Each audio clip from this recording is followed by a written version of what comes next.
Eu louvo ao Senhor também por aqueles que têm a oportunidade de ouvir a pregação da palavra através do canal da nossa igreja.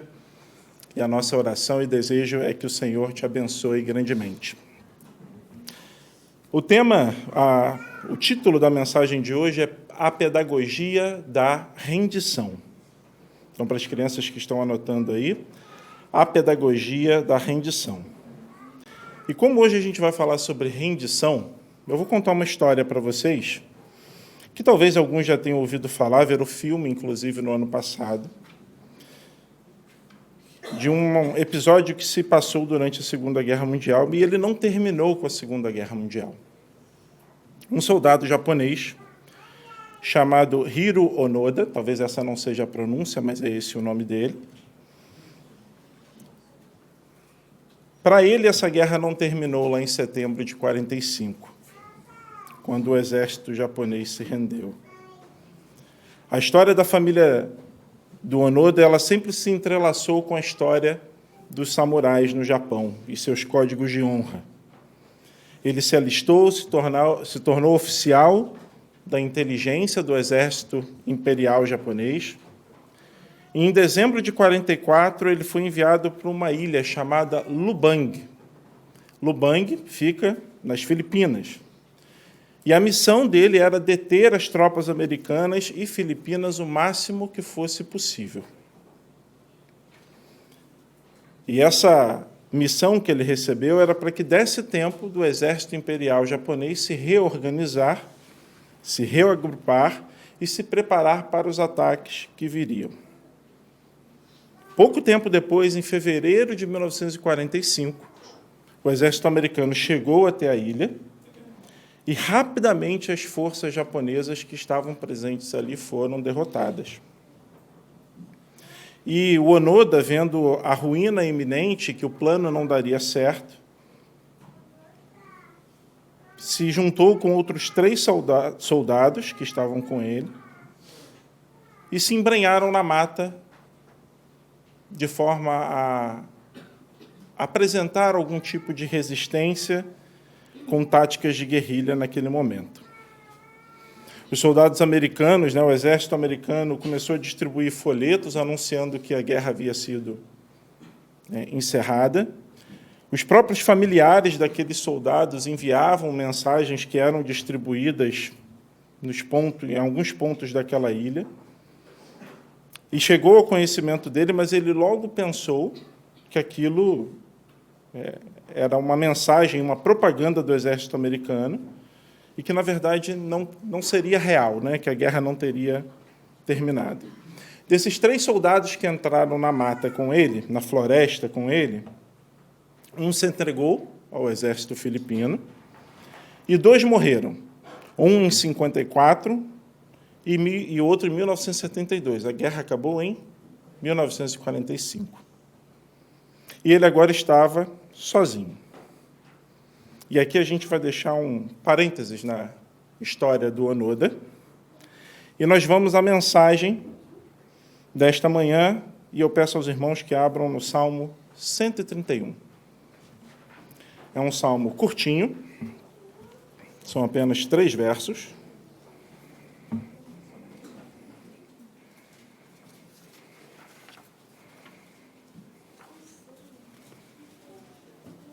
E diz assim a palavra do Senhor.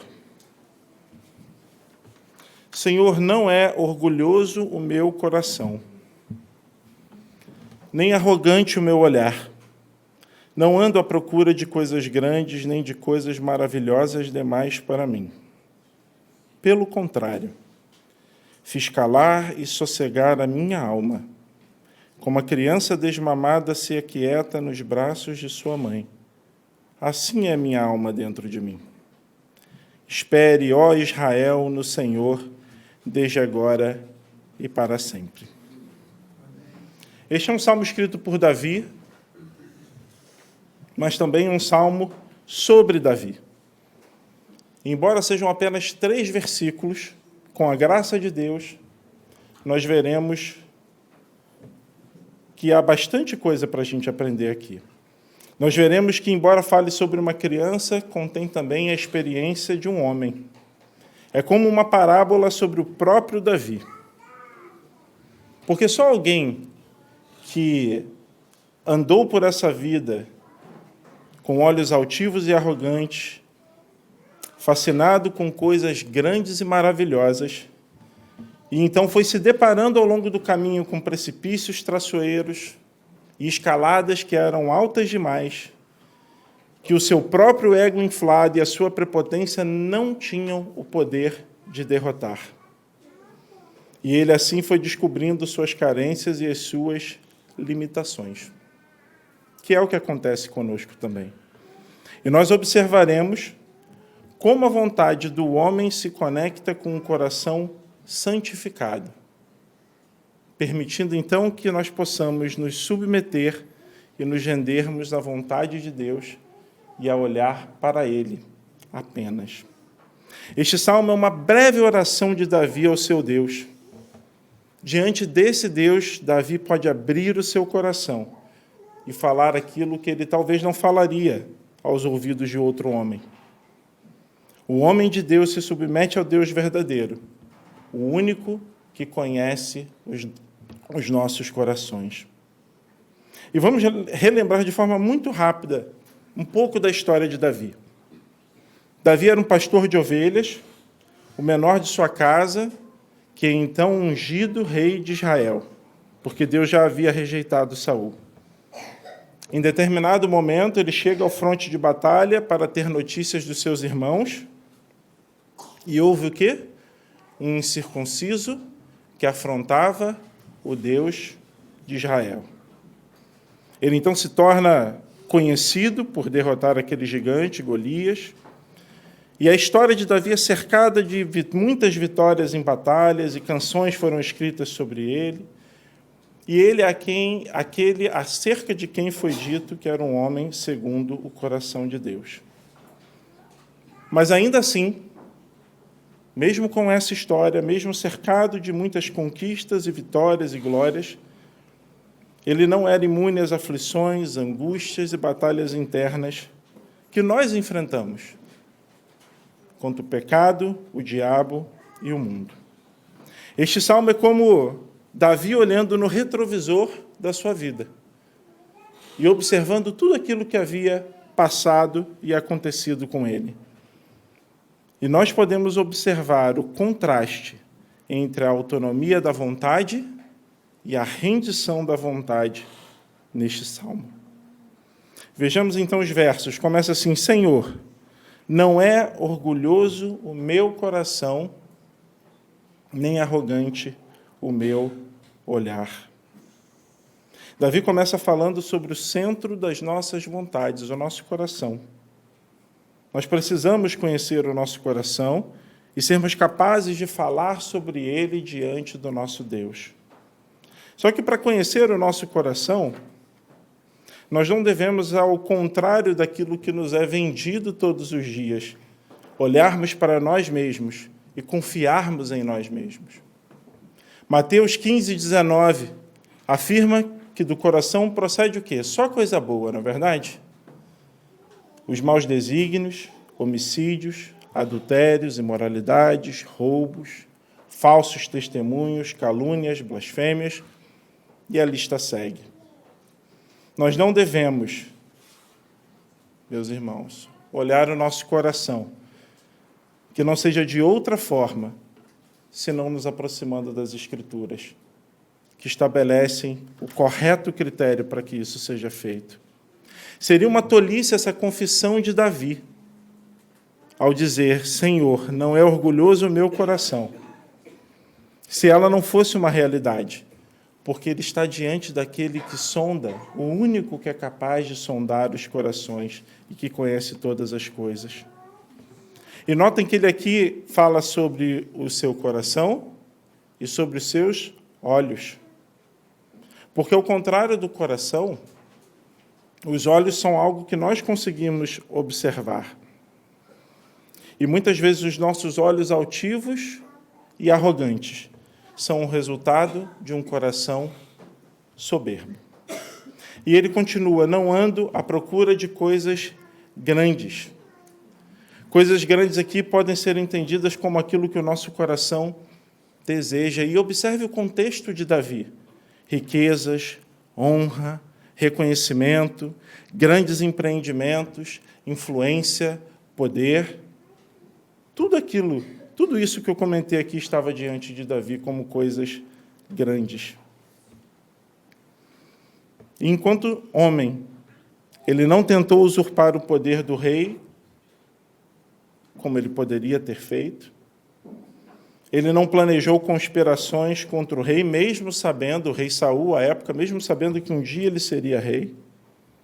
Não ficou envolvido em especulações, não era presunçoso ou teimoso. Nós devemos, meus irmãos, nos exercitar em santidade, para que possamos conhecer a nossa verdadeira esfera de atuação e a mantermos de forma diligente. Muitos, tentando ser grandes, falharam em ser bons, porque não se contentaram em cuidar daquelas estações que o Senhor havia apontado para eles, naquele determinado momento de suas vidas. Correram para aquilo que aparentava ser grande, com aquilo que aparentava ser melhor, com aquilo que aparentava ser mais importante, que traria mais reconhecimento. E onde eles procuravam honra, muitas vezes encontraram destruição. Nem de coisas maravilhosas demais para mim, continua Davi. Um homem faz bem em saber qual é o seu tamanho. E será que nós sabemos qual é o nosso tamanho? Será que nós sabemos qual é a nossa capacidade para aquilo que o Senhor nos chamou? Ou será que a gente tem almejado aquilo que está além do que o Senhor tem para nós? Quantos de nós estamos deixando de fazer o que está ao nosso alcance, proposto pelo Senhor, mas muitas vezes considerando que está abaixo daquilo que a gente merecia fazer? Será que o único serviço que nós estamos dispostos a desempenhar é aquele para o qual nós não fomos chamados a fazer? E para aquilo que o Senhor não nos capacitou a fazer? Quão altivos somos nós e são os nossos olhos quando recusamos a ser luz, por exemplo, na vida dos nossos familiares, desejando ser estrelas de primeira grandeza aos olhos dos homens. Se você se lembra, Jó entendeu bem sobre o que Davi falava aqui. Lá no finalzinho do livro, que registra uma jornada que foi marcada por muitas dores, por muito sofrimento, Jó faz a seguinte confissão: bem sei que tudo podes, e que nenhum dos teus planos pode ser frustrado. Tu perguntaste: quem é este que sem conhecimento encobre os meus planos? Na verdade, falei do que eu não entendia, coisas que são maravilhosas demais para mim, coisas que eu não conhecia. Está lá em Jó 42. Davi foi, durante um determinado momento de sua vida, pastor de ovelhas.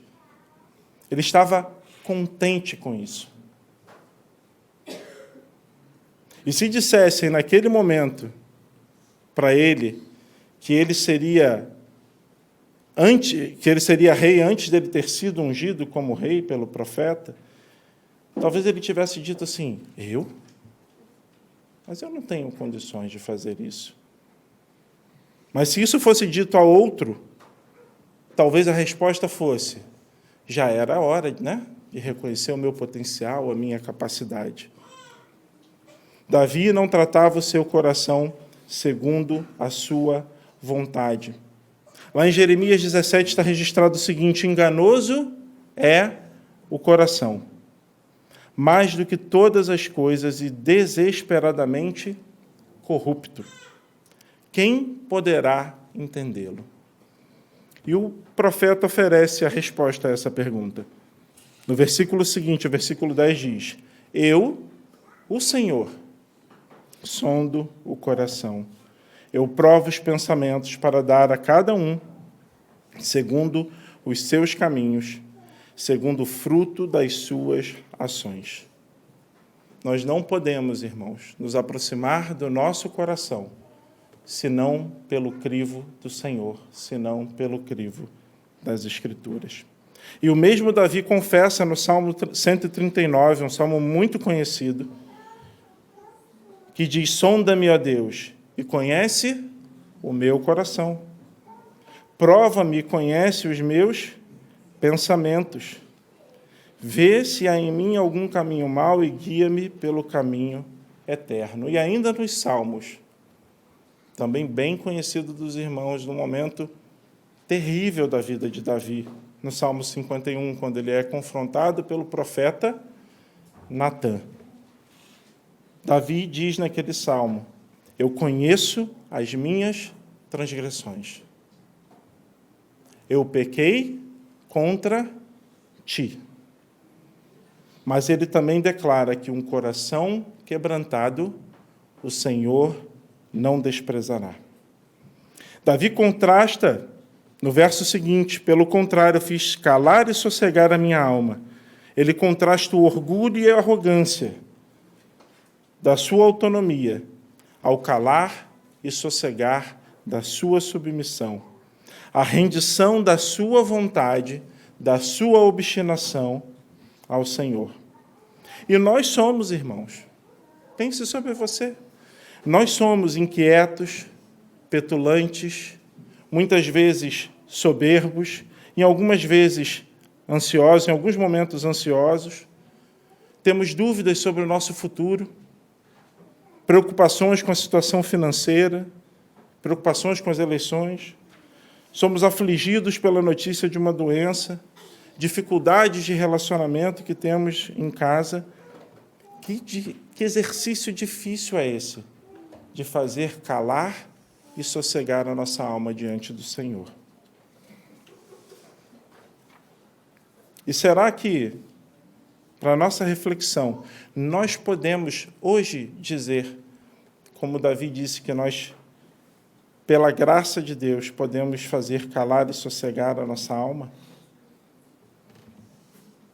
Como a criança desmamada se aquieta nos braços de sua mãe, assim é a minha alma dentro de mim.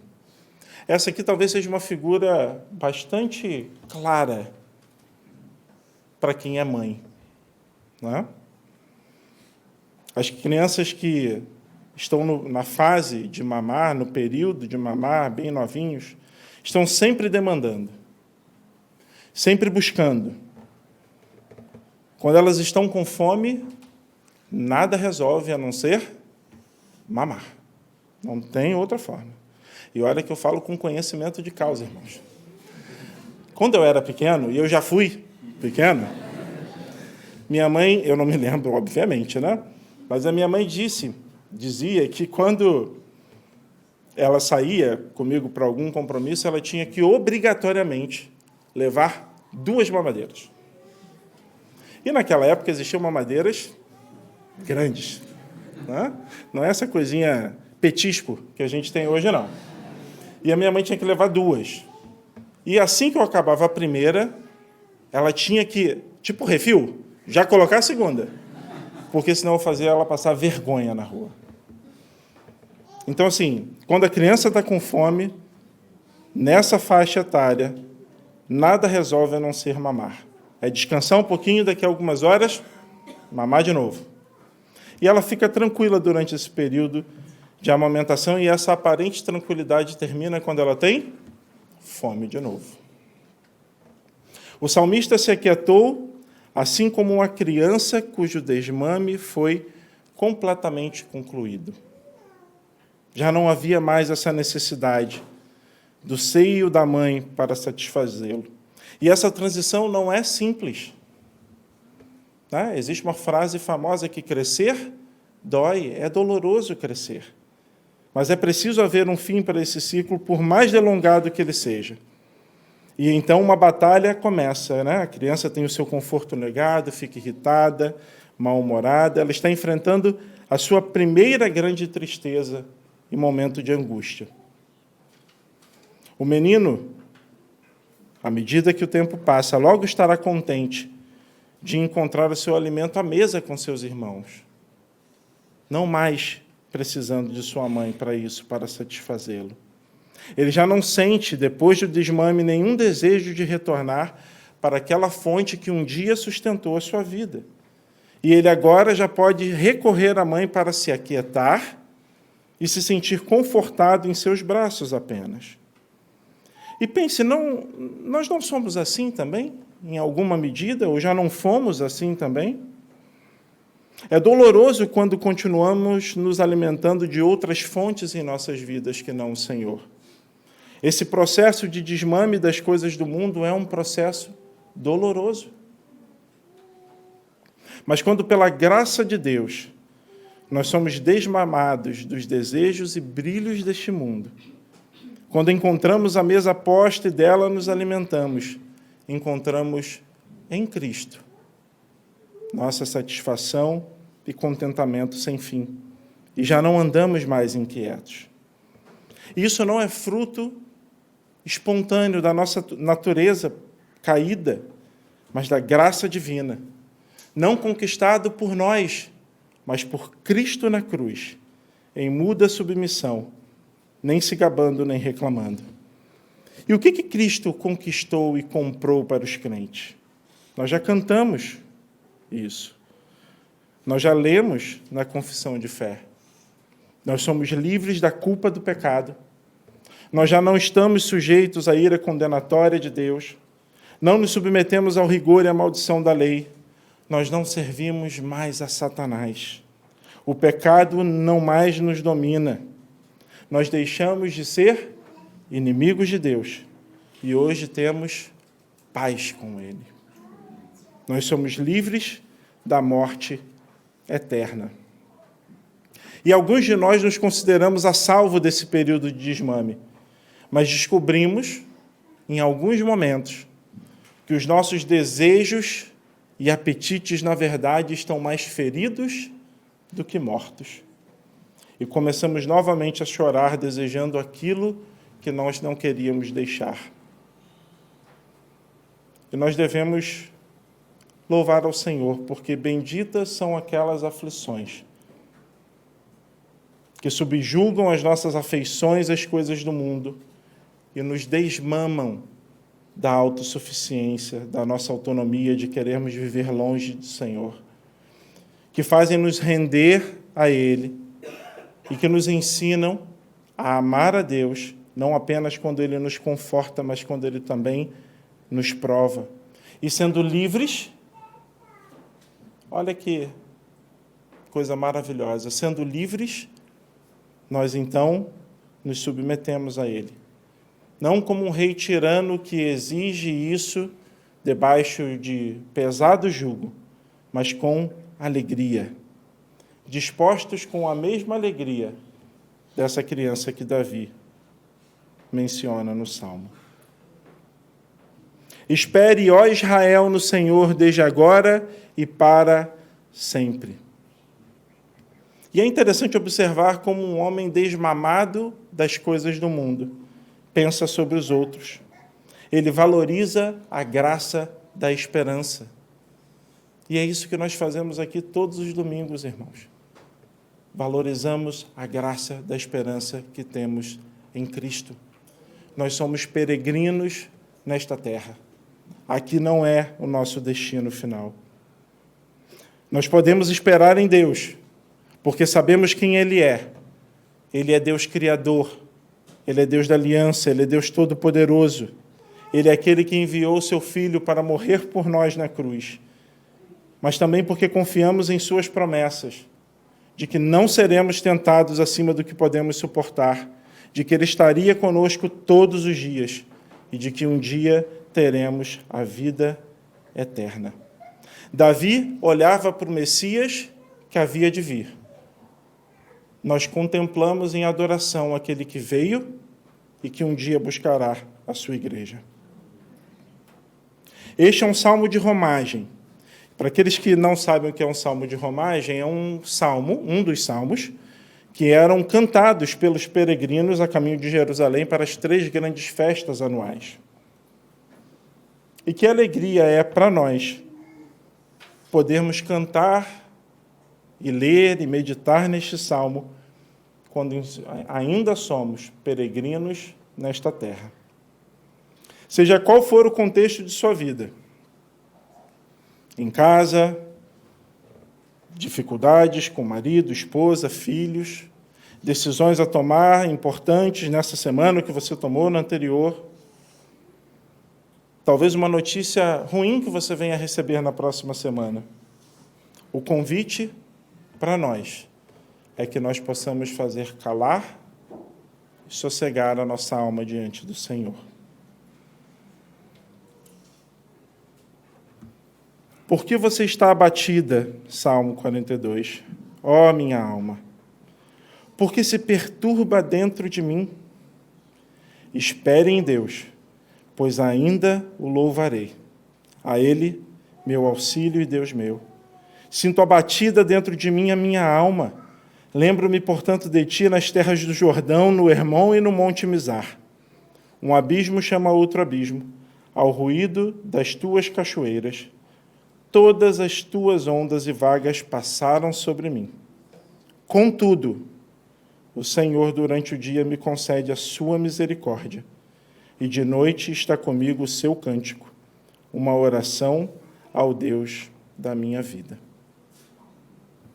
Já caminhando para o fim, eu gostaria de trazer 3 breves aplicações na forma de 3 perguntas.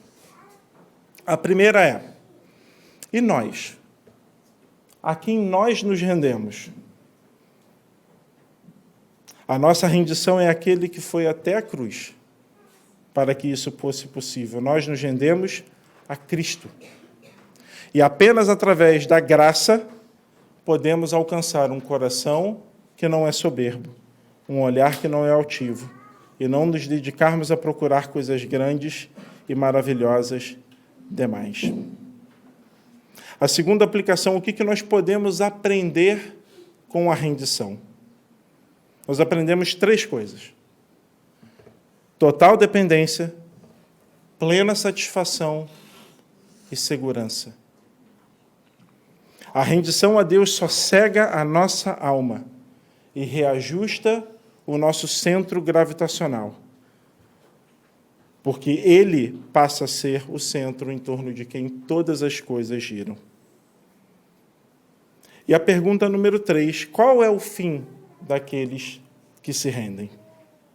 E para responder a essa pergunta, eu gostaria de voltar à história do oficial, do Hiro Onoda, que eu comentei no início. Ele agora está sozinho, um dos seus colegas havia se entregado, 2 haviam morrido, o último em 72. E aí, interessado pela sua história, porque ele foi dado como morto, mas nunca o encontraram, um estudante japonês foi até aquela ilha. Olha que missão brilhante. Eu vou até uma ilha procurar alguém que está desaparecido há décadas.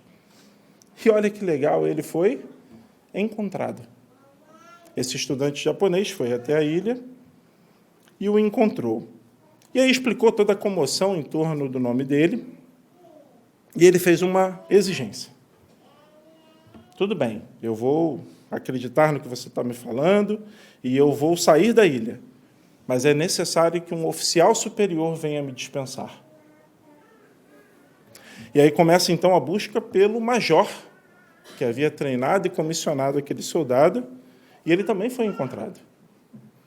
O major Yoshimi Taniguchi, que àquela altura já não estava mais no exército, mas se dispôs, então, a ir até lá, a ilha de Lubang, e em 9 de março de 1974, o Hiro Onoda saiu, das selvas, ainda vestindo o seu uniforme, todo esfarrapado, mas ainda vestindo o seu uniforme, e ele compareceu diante do presidente das Filipinas, e, em ato de rendição, apresentou a sua espada, porque, lembrem, em 45, o exército imperial japonês, então eles também usavam espadas como arma de guerra. E se você, hoje é fácil, né? Se você der um Google pelo nome dele, você vai ver essa cena. E é a cena em que o presidente está atrás de uma mesa e ele se curva e entrega a sua espada ao presidente das Filipinas.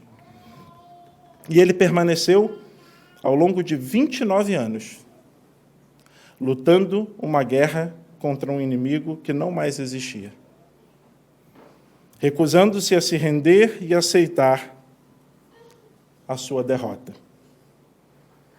A boa notícia para nós, irmãos, respondendo à pergunta, qual o fim dos que se rendem?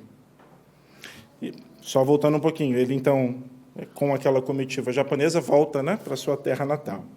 E a boa notícia para nós é que o nosso Senhor já nos dispensou. Pelos méritos dele, nos apresentamos como vencidos. Pelo sangue na cruz somos perdoados, não de um crime de guerra, mas de todo o pecado que cometemos contra um Deus santo. Pelo poder dele, perseveramos até o fim. Cobertos pela justiça dele, nos apresentaremos diante do justo juiz. E como cidadãos dos céus, iremos não para a nossa terra natal, mas para novos céus e nova terra. Esse é o fim daqueles que se rendem a Cristo. Que toda a nossa esperança seja colocada no único Deus verdadeiro e que, rendidos a Ele, sejamos capacitados, enquanto estivermos aqui, a lutar o verdadeiro bom combate para o qual fomos chamados. Que Deus nos abençoe. Vamos orar.